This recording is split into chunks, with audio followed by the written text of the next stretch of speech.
म सम्पूर्ण नेपाली दाजुभाइबाट म टाढा छैन, म काठमाडौँमै छु। तपाईहरु पिर नगर्नुहोस्।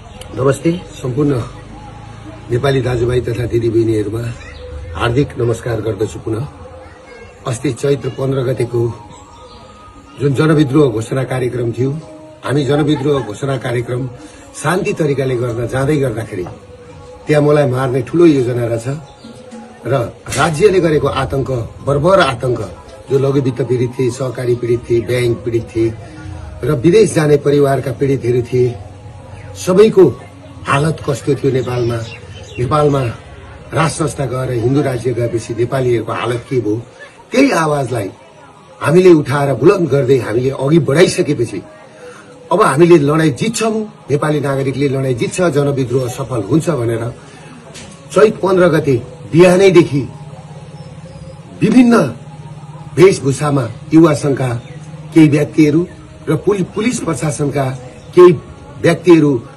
सिभिल ड्रेसमा हात हतियार सहित गएर अर्काको घरमा चढेर बिहानैदेखि घर कब्जा गरेर जुन घटना पुलिस प्रशासनले घटायो र हामी कार्यक्रम स्थल 1:30 बजे पुग्दै गर्दाखेरि कार्यक्रम स्थल पुग्नुभन्दा 15 मिनेट अगाडि नै हामी जहाँ स्टेज बनायौं, हामीले त्यत्रो खर्च गरेर शान्तिपूर्ण प्रदर्शन गर्ने भनेर हाम्रा पाहुनाहरू हामीलाई स्टेजै पुग्न नदिकिन बाटाबाट गोली हानेर चाहिँ नि लखेट्न थालेपछि, टियर ग्यास हान्न थालेपछि त्यस पछाडि हामी अघि बढ्नु पर्यो।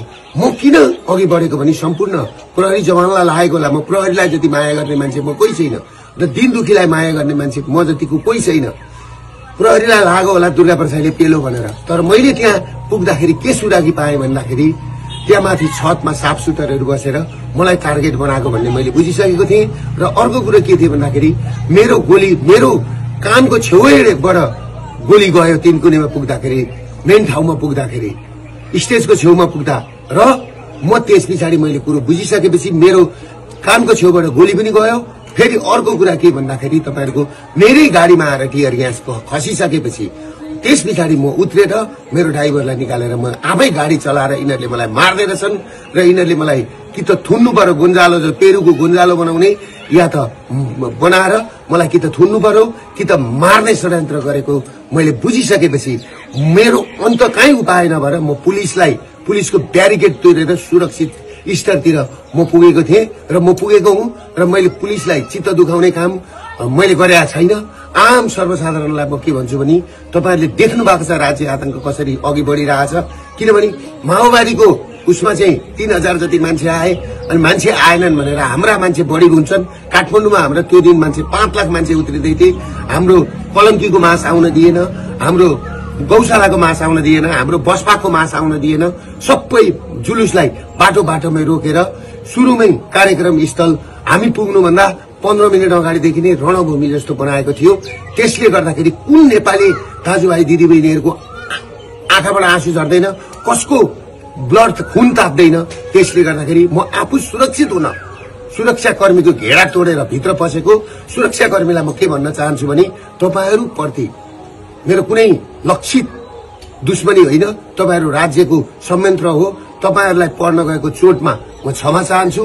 तर एउटा कुरो के छ भन्दाखेरि दुर्गा प्रसाद तपाईहरुबाट टाढा छैन र केही साथीहरु, केही 12 भाइ मिडियाहरु मेरो पछाडि हात धोएर लागेका छन्। यिनीहरु भनेको क्रिस्चियनको पैसा खाएर, USAID को पैसा खाएर, युरोपियन युनियनको पैसा खाएर आज देश तहस नहस बनाएको छ र केही मारवाडी तस्करहरु र 12 भाइ मिडियाहरु जुन तरिकाले लागेका छन् सोशल मिडियामा बोल्ने बुद्धिजीवी दाजुभाइ दिदीबहिनीहरुलाई, सबै बुद्धिजीवी विज्ञ वर्गहरुलाई म के भन्छु भने यो नागरिक विद्रोहलाई सफल पार्न सबैजना सहयोग गरिदिनुहोस्। म भागेको छैन, म भाग्दिन। पुलिस प्रशासनले मलाई खोज्नु पर्दैन, किनभने मलाई गुन्जालो बनाएर यो आन्दोलन दबाउने कोसिस गरिएको छ। म सुरक्षित मात्रै बसेको, मलाई साफ भेटेको ठाउँमा गोली हान्नु भन्ने प्रधानमन्त्रीको आदेश छ भन्ने कुरो मैले सुनेपछि म सुरक्षित मात्रै बसेको, मलाई साफ भेटेको ठाउँमा गोली हान्नु भन्ने प्रधानमन्त्रीको आदेश छ भन्ने कुरो मैले सुनेपछि म सुरक्षित ठाउँमा बसेको छु। म भागेको छुइनँ। म नेपाल र नेपाली छोडेर म भाग्दिन।